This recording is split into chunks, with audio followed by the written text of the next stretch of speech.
Family skipped my wedding, calling it a trivial event for someone at the bottom, and told me not to bother them. Then Mom posted Hawaii vacation videos with my brother's family. 1 month later, they called saying, the loan payments haven't been made, so I told them, don't contact me about trivial matters. My mom and the others, they're not here yet. I kept my eyes on the table as I asked the staff. The section reserved for family at our wedding reception remained completely empty. The staff member quickly touched her earpiece and said, I'll check. She radioed someone immediately. A few seconds later, she nodded slightly and turned to me. It seems they haven't arrived at the reception yet. She gave a small, apologetic bow before quietly walking away. You've got to be kidding me. A tight pain clenched in my chest. Today is my wedding day with Jonathan. The most important day of my life. After Jonathan and I got engaged, I spent the whole year preparing while juggling my demanding job. Choosing the dress, visiting venues, designing the invitations, everything was new and overwhelming. Still, my mother said, I can't wait to see what kind of wedding it'll be. And my brother added, it'll be the kids' first wedding too. I hope it's something they'll always remember. Their words kept me going. Even on those endless nights in the ICU, I wrote personal messages on each invitation, hoping to make them feel special. I even picked my mother's favorite flower for the table centerpieces. I truly believed everyone in my family was looking forward to it. I believed it with all my heart. And yet, they're not coming? I gripped my phone and started calling. My mother, my brother. No one answered. It felt deliberate, like they were all purposely ignoring our wedding. The joyful sounds of laughter and celebration behind me felt like they belonged to a different world. That's when Jonathan rushed over. Heather, are you okay? I pressed my phone against his chest. My mom and brother, they're not here. Look at the family table. As soon as Jonathan looked over, his expression changed. Do you think something happened? Any messages? I shook my head. Nothing. I've been calling nonstop, but no one's picking up. Back in the dressing room, I sat down slowly and tried to calm myself. Maybe something came up. Worried something might have happened to them.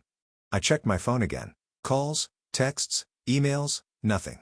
No messages. No read receipts. Why?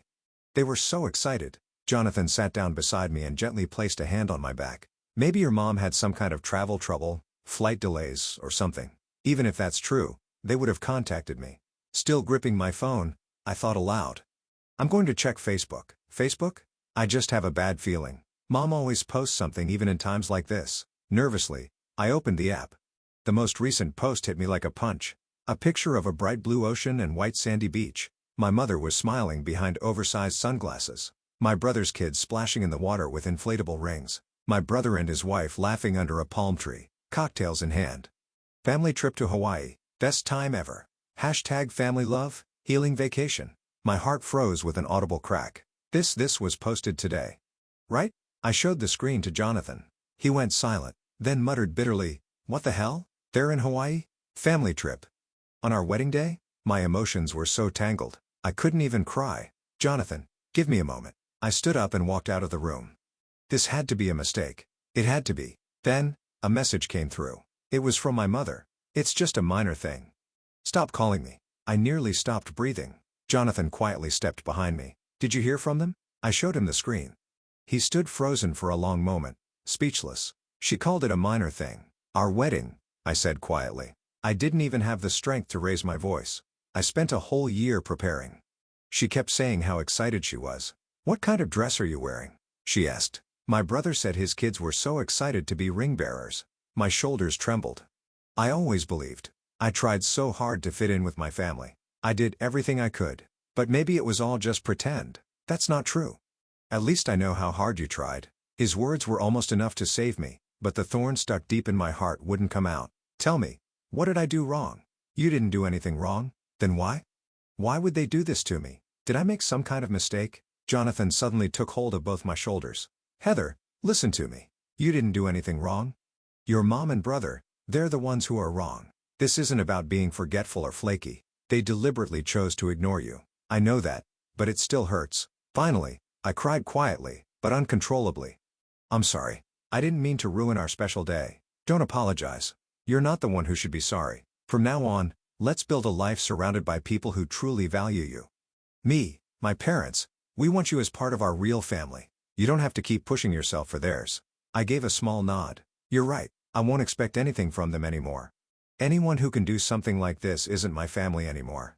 And just like that, I felt the ice inside my chest begin to crack and melt. The week after the wedding, I finally made a decision about the mortgage payments I'd been covering for the past 2 years. I'm done.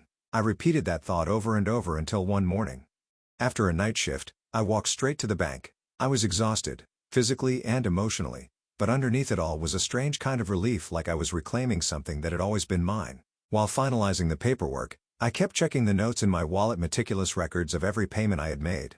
After my father passed away, I took over the mortgage because my mother couldn't handle it alone. To be honest, I couldn't really afford it either. The grueling ICU shifts, the endless nights, I'd even fallen ill a few times from the stress, but I never said a word. I didn't want to burden her. And still, she skipped my wedding to go on a family trip to Hawaii with my brother and dismissed that betrayal with a single message: "It's just a minor thing." I closed the account and received the final statement: "This is the end." I told myself that as I walked out of the bank. About a month later, one evening, I saw a familiar name pop up on my phone screen. My mother. For a moment, I hesitated, but I was done running. I took a deep breath and answered. "Hello, Heather?" Her voice came through, irritated. "Hey, what's going on with the mortgage? I got a notice that this month's payment didn't go through." I paused, then answered quietly. "That's because I closed the account." "What? What are you talking about?" "I mean the mortgage account, the one I've been paying." I stopped. A long silence followed. Then her voice rose, sharp and accusatory. "Wait a second. You can't just do that out of nowhere. Don't you realize we've built our entire household budget around that?" "I see. But you told me not to call you over minor things. Right? What did you say?" "That's not a minor thing. That's exactly why I'm calling. When you didn't come to my wedding, you said, 'It's just a minor thing.' Stop calling me. Don't you remember that?" I kept my voice steady, but I spoke clearly and firmly. "So now I'm giving you the same treatment. Don't call me over something as small as a missed payment. To me, it's just a minor thing." "What? What's that supposed to mean?" "When you dismissed my wedding as a trivial thing, I realized something. My life's biggest milestone didn't matter to you at all." She didn't respond. In that silence, I continued speaking. "You didn't just skip my wedding. You went on a vacation with my brother's family. Posted photos about how amazing it was. Called it the perfect family trip, and I wasn't part of that family. You left me out. You threw me away. So now I'm done supporting you because I'm not part of your family anymore." I heard the faint hitch in her breathing. I continued. "I spent an entire year preparing for that wedding. You said you were looking forward to it, didn't you? You told me over and over, 'I can't wait to see you in your wedding dress.'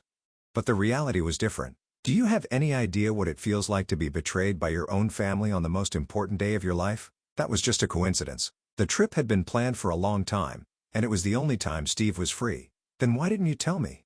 Why didn't you even send a message?" "All I got was, 'It's just a minor thing. Stop calling.' That was your response." As she started to speak again, I cut in slowly and clearly. "So I made my decision too. If I'm just a minor part of your life, then I'm done being your daughter. I won't pay the mortgage anymore. From now on, I'll spend my time and money on me. I used to endure it all just because we were family. But I finally realized I don't have to let someone trample my life just because we share blood." There was a long silence before my mother's voice came through again, softer now. "I see. Okay. I'll ask Steve if he can take over the payments." "You should. Then, I'll hang up. Goodbye." As soon as the call ended, I quietly placed my phone on the table. Some ties have to be cut before they cut me first, and today, I had finally severed it myself. Since then, I'd been enjoying a quiet newlywed with Jonathan. The pain hadn't fully disappeared, but at least now, every day spent with someone I could trust felt gentler, more peaceful than I'd imagined. 2 weeks later, Jonathan went on a business trip for a week, and I found myself enjoying some rare time alone. I treated myself to relaxing spa days and pampering sessions, and visited several cafes I had always wanted to try. I never realized how luxurious and healing it could be to spend quiet time alone. I even signed up for a cooking class I'd been curious about for a while and learned a few new recipes. When Jonathan got back, I planned to surprise him with his favorite wine and one of those new dishes. Those thoughts filled my days with quiet joy. The day before Jonathan was due home, I came back from a night shift and collapsed onto the sofa. Soft sunlight filtered through the curtains, and I drifted off to sleep. Ding dong, the sound of the doorbell snapped me awake. I checked the intercom, and there she was. My mother. "Why?" Confused, I pressed the intercom button. When I opened the door, she stood there looking gaunt and worn out. She was nothing like the dignified woman people used to call the perfect teacher. Her eyes were tired. She gave a faint bow. "Can we talk for a moment?" I nodded silently and led her to the small guest space by the entrance. As soon as she sat down, she said, "I'm sorry, Heather. Not coming to your wedding. It was a terrible mistake. I don't have any excuses. I don't know what I was thinking. I stayed silent. Letting her speak. Not interrupting. Not reacting. I asked Steve to take over the mortgage, but he said it's not possible. With the kid's tuition and his job not going well, he just can't. I frowned. So, I spoke slowly and evenly. You came here because Steve said no, didn't you? She looked down and gave a small nod. Please, I'm begging you. I don't have any other way. I'll apologize 100 times if that's what it takes. Just once more, please help me. As I listened, I felt a dull ache deep inside me. For 2 years, I had silently made the payments. She took it all for granted, never once acknowledging what it cost me. And now, even as she apologized in person, what I felt wasn't the desire to forgive. Mom, I'm not someone who just shows up when it's convenient for you. I'm not your ATM. I paid that mortgage for 2 years without a word. But what were you doing during that time? Did you ever even once say thank you? She stared down at her hands, clasped tightly in her lap. I know. I was wrong. But no. The moment you say but, your apology becomes meaningless. That's how it's always been with you. There's always a but, and somehow it becomes my fault. Not this time. I made up my mind that day. I won't give anything more to people who don't value me. Please don't say that. Just this once. Even just this month. I shook my head slowly. I'm sorry. I can't go back. The image of that empty table on my wedding day, it'll never leave me. And when you brushed it off as a minor thing, something inside me broke beyond repair. Then what am I supposed to do now? That's for you to figure out. As for me, I'm finally getting my life back. From now on, my time, my money, my emotions, they're all mine to use. You don't have to be so cold. I'm not being cold. I'm setting boundaries. What I did for you all those years wasn't normal. It was excessive. This right now? This is what normal looks like. My mother stood up. She staggered slightly and caught herself on the wall. Fine. I won't ask again. But are you really okay with this? I met her eyes and nodded clearly. Yes, I am. She turned at the door and glanced back at me one last time. There was regret in her eyes. But whether I accepted it or not, that wasn't my responsibility anymore. When I shut the door, a quiet resolution settled inside me. I wasn't going back. The next day, Jonathan came home from his business trip. That evening, sitting across the table with him again, I felt something I hadn't felt in a long time: peace. As I served the creamy chicken stew I'd learned in class, I told him everything that had happened the day before. My mom apologized. But in the end, she came to ask me to resume the mortgage payments. I glanced at his face as I lifted my fork. And you told her no? Yeah. I just couldn't keep sacrificing myself anymore. But part of me still wondered, was I too harsh? Too cold?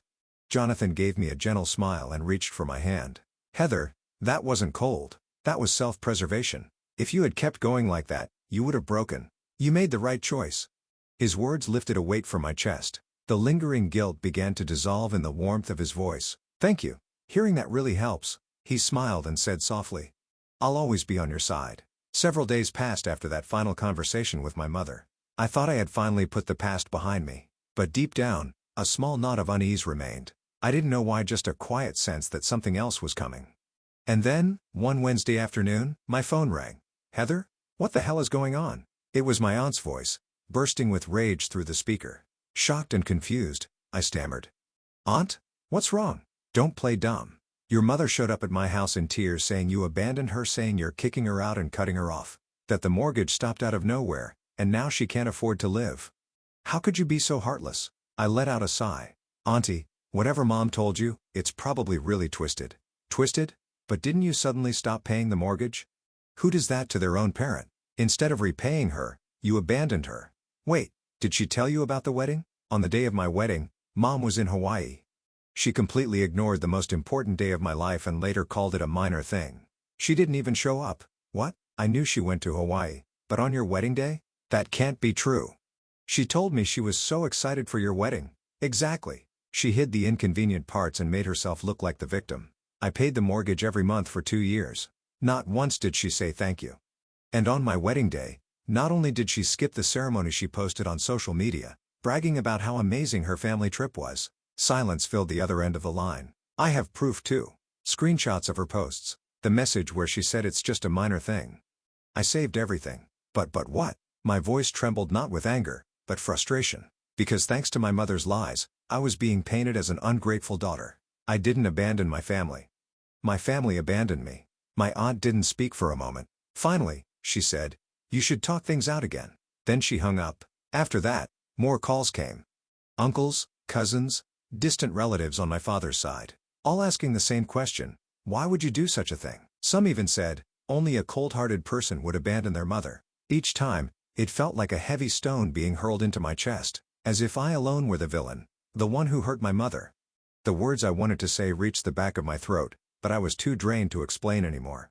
No matter how carefully I told the story, it never seemed to outweigh my mother's tears and self-pitying lies. I could feel my energy slowly wearing away. I don't know if I can do this anymore, I whispered one night. That evening, I told Jonathan everything. The calls from my relatives, the lies my mother was spreading, and how deeply each accusation hurt. Jonathan held my hand and looked at me seriously. Heather, this isn't something you should carry alone. Let's talk to a lawyer. It's your right to be protected, and it's my job to help you make sure you are. His words finally gave me permission to breathe.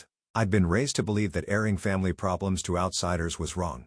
But what mattered more now was protecting my peace and dignity. So I quietly began organizing my evidence. Screenshots of Facebook posts, bank records of the mortgage payments, my mother's message, it's just a minor thing. And even the voice recording of our last conversation, I compiled them all into a single file. That weekend, Jonathan and I visited a law office. A young female attorney welcomed us and listened carefully to everything I shared. She nodded throughout. Given the emotional harassment and slander from extended family and the ongoing pressure, you do have a solid case for a restraining order. You have more than enough evidence. You can rest easy now. I felt something in my chest begin to loosen. You mean, I'm allowed to do this? Not only are you allowed, you should. You have every right to live in peace. It doesn't matter who it is, not even your own mother. No one has the right to hurt you. Tears welled up in my eyes. I had tried so hard to be a good daughter. That's why I didn't fight back. I kept forgiving. But not anymore. Now, I had to protect my life. A few days later, the restraining order was officially granted. My mother was prohibited from contacting me, visiting me, or pressuring me through third parties. No more phone calls. No surprise visits. Everything cut off. It was a painful decision, but it was also the first real freedom I'd felt in years. When I told Jonathan, he gently pulled me into his arms. You did the right thing. Those words made me feel like I could finally breathe again. I wouldn't let anyone make me feel invisible again. I had broken free from the chains of family. The week after the restraining order was enforced, my phone finally went quiet. The barrage of accusations from relatives and non-stop notifications vanished as if they had never happened. The tightly wound string inside me slowly began to unwind. That day, I felt something shift. For the first time I thought, I never want to be hurt like that again. So I acted. It was the first time I'd ever drawn a line with someone I once called family. I had been terrified at first. Afraid of being seen as a cold daughter or accused of being ungrateful. But now, I'm proud of the choice I made. Proud to have protected myself. From now on, I can live for me. That thought began to change my everyday life in small but meaningful ways. Then one day, I received a message from Jonathan's mother, Kathy. To be honest, I was a little surprised. From the beginning of our marriage, Kathy never overstepped. She respected my boundaries, always giving me space. But even so, she consistently showed me that she cared. She would send me care packages with handwritten notes like "Don't push yourself too hard," or message me to say, "If you ever need anything, don't hesitate to reach out." Her kindness was never overwhelming or performative. It was gentle. And because it wasn't forced, it touched me even more. After the wedding incident, not only Kathy, but Jonathan's entire family began to treat me like I was truly one of their own. Surrounded by that warmth, my heart slowly began to open again. We're having a little dinner party at the house next week. We'd love for you both to come if you're free. Her voice was calm and inviting, never formal or pushy. Thank you. We'd love to. I answered without hesitation. I truly wanted to go. It wasn't out of politeness or obligation. It felt like returning to a warm and welcoming place. That weekend, Jonathan and I visited his parents' home. Kathy and the others greeted us warmly, and the entire house radiated a comforting, peaceful atmosphere. As Kathy brought out the food, she looked at me and said, "Heather, I never got the chance to say this before, but you looked absolutely beautiful on your wedding day. I saw the pictures, your dress suited you perfectly." I smiled, a little shy. "Thank you." To be honest, I was incredibly nervous that day. "Well, you didn't show it at all. You stood there so confidently." I can see exactly why Jonathan chose you. Unexpectedly, something warm bloomed deep in my chest. My own mother had never said anything like that to me. No matter how much I did, how much I gave, it was never acknowledged. It was simply expected. But now, for the first time, I felt what it meant to be genuinely appreciated. Then, one day, my aunt called. "Heather, I owe you an apology," she said. I completely misunderstood everything about you." I was stunned into silence. Jonathan called me. He explained everything, how much you sacrificed, how much that wedding meant to you, and even the mortgage payments. He explained it all, clearly and kindly. "I'm truly sorry for the things I said." A wave of surprise and quiet warmth flooded through me. That night, I turned to Jonathan. "My aunt called today. She said you spoke with her, told her everything." Jonathan gave a small, sheepish smile and gently held my hand. "Yeah, I just couldn't stay silent anymore. You gave so much, and they turned on you. It made me angry. I couldn't say a word." A quiet, powerful warmth rose from somewhere deep inside me, and before I knew it, tears rolled down my cheeks. Jonathan, as always, pulled me into a gentle embrace and wiped them away. A few days later, another relative reached out. "To be honest, I don't think I can trust your mother anymore. The way she twisted the story, I never thought she was capable of that." His tone wasn't sympathetic. It was cold, detached. Now, my mother and brother were completely isolated from the rest of the extended family, but that wasn't my concern anymore. All I'll do now is quietly continue walking my own path.